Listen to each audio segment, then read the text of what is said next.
pero los solutos son moléculas que por gravedad tienden a bajar hasta la parte interna de la médula. ¿Sí? Entonces la médula interna es más hipertónica, tiene más solutos que la médula externa. Entonces empieza, a medida que va descendiendo el agua, a salir esa agua del asa de Henle. ¿Listo? ¿Hasta ahí tenemos alguna duda?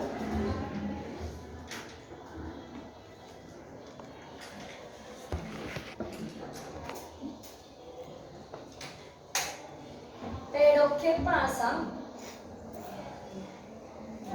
en el asa de Henle adentro, donde empieza a salir el agua? ¿Qué va a pasar con esos solutos adentro? Se van a empezar a concentrar, y cuando los solutos se concentran, aumenta la presión osmótica. Entonces, a medida que vamos descendiendo, la osmolaridad dentro del asa de Henle no se mantiene en 300, porque como está perdiendo agua, ¿por qué está perdiendo agua al interior de la nefrona? Porque el agua está migrando hacia el exterior. Llega un momento en que la osmolaridad vuelve a ser la misma, tanto adentro como afuera es de 1200, la osmolaridad. Entonces, aquí, ¿por qué es de 300? ¿Por qué no es aumenta? Porque a medida que se reabsorbe, se filtra, entonces mantiene equilibrado. Pero aquí hay agua, porque aquí no se hace reabsorción de agua, solamente se hace reabsorción de solutos. O sea que cuando vamos por aquí hay una buena cantidad de agua. Pero a medida que vamos descendiendo, el agua se va perdiendo, porque los solutos en este proceso de reabsorción se empiezan a acumular y por gravedad van a caer a la médula interna. Entonces la médula interna es hipertónica, y a medida que va pasando eso, la concentración de solutos en la médula hace que el agua que está en la nefrona salga. Entonces empezamos a perder agua, y adentro tenemos los solutos que no se reabsorbieron aquí. Como perdemos agua, esos solutos se empiezan a aglomerar, a acumular, y cuando los solutos de adentro se acumulan, me generan un aumento de presión osmótica. Cuando llegamos al bucle del asa de Henle, la presión osmótica es igual tanto adentro como afuera.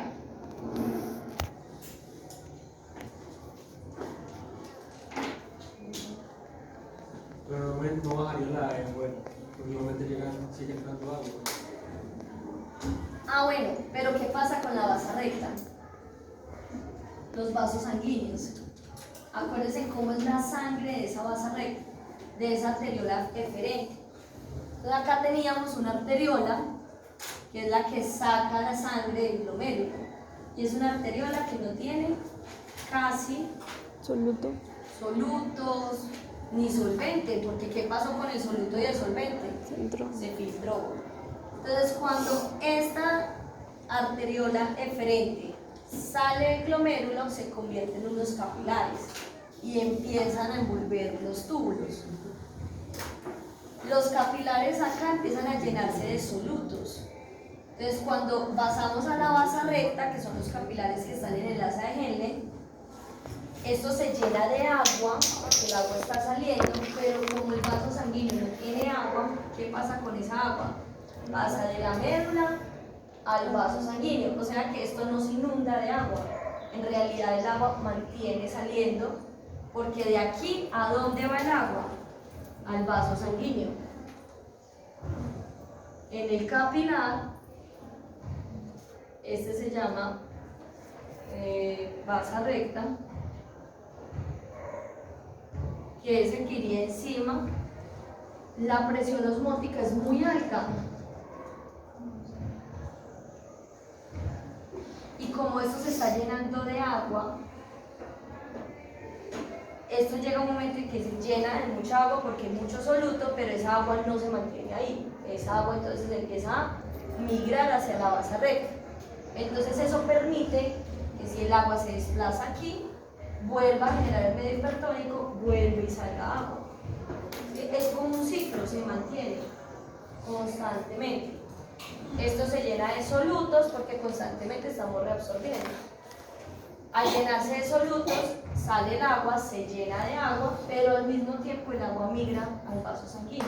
También los solutos. Aquí arriba, entonces eso mantiene el Me equilibrio. refiero como siguen bajando muchos, no tendría que aumentar. Entonces, si se mantiene el mismo tiempo, ustedes también tienen que elegir los solutos para calcular. Pero como aquí se absorben solutos, la concentración de solutos aquí, o sea, en la sangre y en la médula termina siendo similar.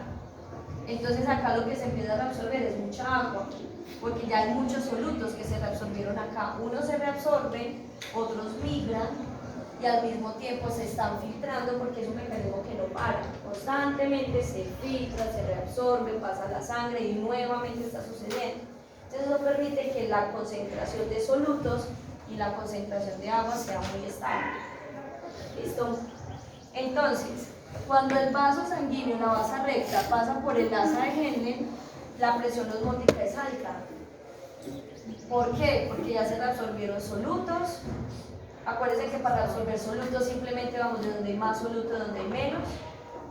Entonces entran solutos y como la presión es alta, aquí el agua empieza a salir, pues el agua empieza a migrar nuevamente a la sangre y la sangre vuelve y recupera el tono, vuelve y recupera el líquido para seguir su recorrido hasta por fuera del riñón. Mientras eso está sucediendo, paralelo a este proceso, en el bucle, en la parte final de la asa de Henle, la densidad, la cantidad de solutos, la osmolaridad es la misma. O sea que aquí ya no se mueve agua, porque el agua solo se mueve cuando hay una descompensación en la concentración de solutos. Como la cantidad de solutos es la misma afuera que adentro, aquí no hay migración de agua, el agua se queda ahí. ¿Listo?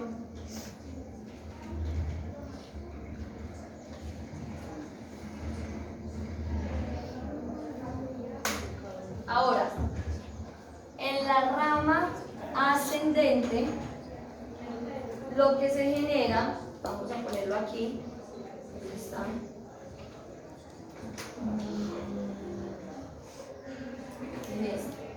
En la rama ascendente se genera reabsorción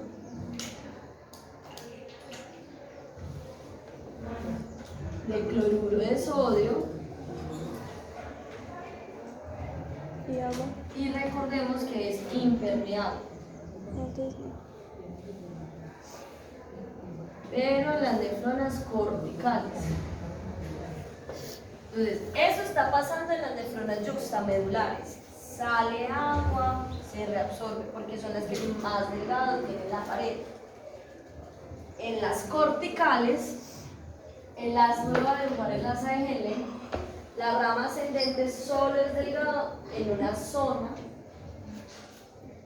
La rama descendente, perdón, es delgada en una zona y la ascendente toda es gruesa. Estas son las de las nefronas corticales. Nosotros tenemos más nefronas corticales que yuxtamedulares. Entonces, mientras las yuxtamedulares están generando mucha reabsorción de agua, las corticales solo pueden hacer reabsorción en esta porción. Y esta porción está muy arriba, casi en la médula externa. Entonces, como hay menos solutos, la reabsorción es menor de agua. Y en la rama ascendente, lo que hace es reabsorber mucho cloruro de sodio. Entonces, ¿qué hace ese cloruro de sodio? Va a ayudar a mantener también esta presión, este medio hipertónico en esta médula. Entonces, aquí se concentra, hay muchos solutos y dentro de esos solutos se empieza a reabsorber el cloruro de sodio. ¿Con qué velocidad se está transportando la orina por esta zona? Lento, ¿sí? La presión disminuye. ¿Por qué? Porque se ha perdido agua y por gravedad es más difícil subir. Entonces toca esperar que baje el agua y que poco a poco vaya arrastrando los solutos por el asa de Henle. Entonces, mientras eso va sucediendo, ella reabsorbe mucho cloruro de sodio. Y este cloruro de sodio va a mantener este medio hipertónico, ayuda a mantenerlo bien hipertónico. Por eso habíamos dicho que era muy importante la velocidad de filtración, porque si se filtra muy rápido, este cloruro de sodio no se va a reabsorber, y si no se reabsorbe, se elimina, y el medio no se mantiene hipertónico. Necesitamos que haya reabsorción en la rama ascendente del cloruro de sodio.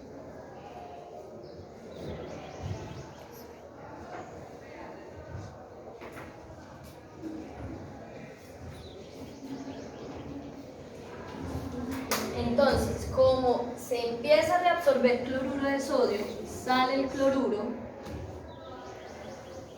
y ya no hay más salida de agua, ¿qué va a pasar con la orina acá?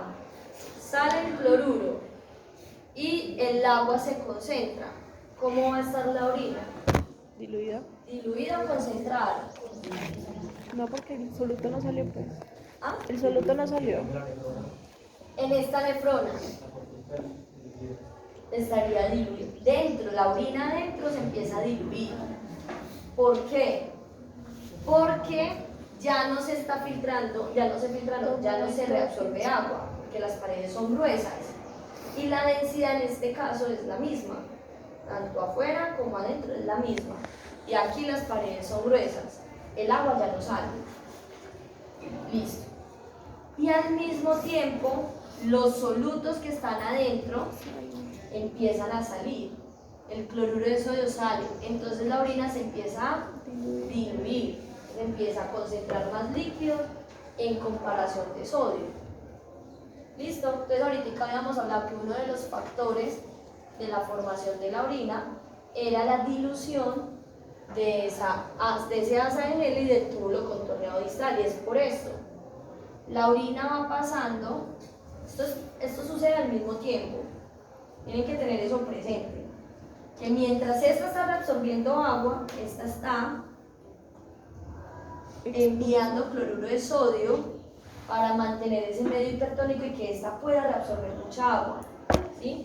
Si este medio no se mantiene, si este medio es menor en comparación al interno, pues ¿qué va a pasar con el interior? El agua se mantiene, entonces se va a eliminar más orina.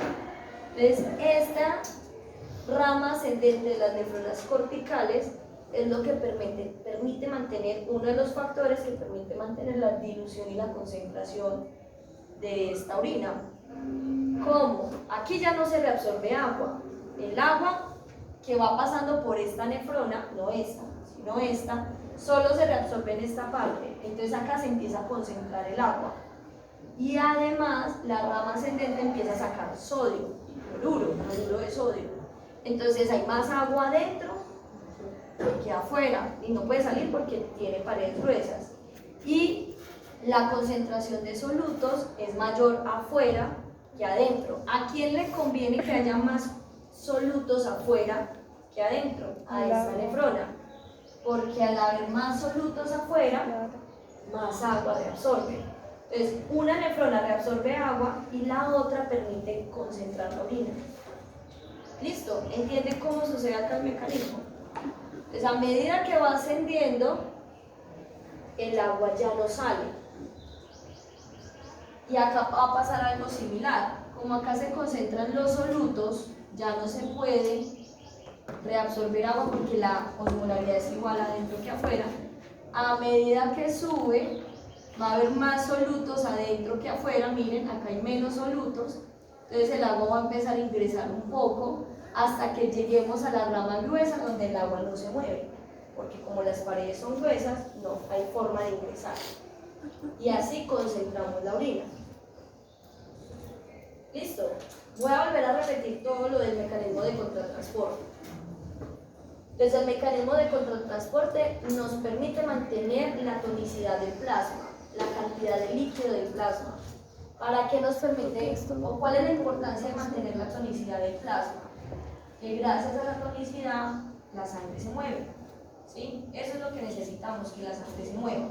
Pero sabemos que no se puede mover muy rápido, aumentar la presión, porque si no me va a dañar los capilares de otros órganos. Entonces el riñón, la nefrona, tiene que mantener un equilibrio hídrico. ¿Cómo lo mantiene? Por medio de dos nefronas. las yuxtamedulares y las corticales. Las yuxtamedulares se caracterizan porque el asa de Henle es más profunda, se introduce en la médula y tiene paredes mucho más delgadas en la totalidad del asa de Henle. Y las corticales, la asa de Henle no penetra en la médula, se queda principalmente en la médula externa y tiene solo una zona pequeña que es permeable. ¿Listo? Ahora, ¿qué sucede? A medida que se filtra la sangre, la orina primaria es rica en agua y rica en solutos. ¿Por qué? Porque eso está saliendo de la sangre. Pero en el túbulo contorneado proximal se da la mayor reabsorción de solutos. Ya entra mucho soluto, pero aún así se reabsorbe solutos. Y los solutos que están acá le pueden pasar dos cosas. O pasan a la sangre o por gravedad empiezan a caer a la médula. ¿Listo? Eso hace que la osmolaridad de la corteza y del interior de la nefrona sea la misma. 300 y 300. No se aumenta. A medida que la orina va pasando por el túbulo contorneado distal y disminuye, cuando sale hay más agua. Cuando pasa al asa de Henle, la osmolaridad aumenta 350 porque en el asa de Henle no se reabsorben solutos. Entonces, en comparación a la parte externa hay más solutos. Pero cuando llegamos a la médula, como la médula tiene solutos, el agua empieza a migrar. Hay dos tipos de médula, la externa y la interna. En la externa hay solutos, pero no tantos como en la interna. En la interna hay más solutos porque por gravedad los solutos caen. A medida que el agua va pasando por las ramas descendentes permeables, porque son delgadas, aumenta la osmolaridad afuera en comparación de adentro y el agua empieza a salir y va saliendo y sale. ¿Por qué la médula no se inunda de agua? Porque a medida que el agua sale, el agua entra al vaso sanguíneo, a la vasa recta y se va, porque de la vasa recta y siguen nuevamente estos capilares, pasa la vena eferente, la vena interlobular, vena arqueada, vena interlobular, vena segmentaria, vena renal y salió del riñón. O sea que esto no se inunda de líquidos, porque los líquidos van saliendo a la médula y al mismo tiempo van entrando a la sangre. ¿Por qué el líquido entra a la sangre? Porque la sangre que salió de este glomérulo es una sangre que tiene una presión osmótica alta y arrastra líquido. Entonces, esta concentración de líquido se mantiene equilibrada gracias a esa vasa recta.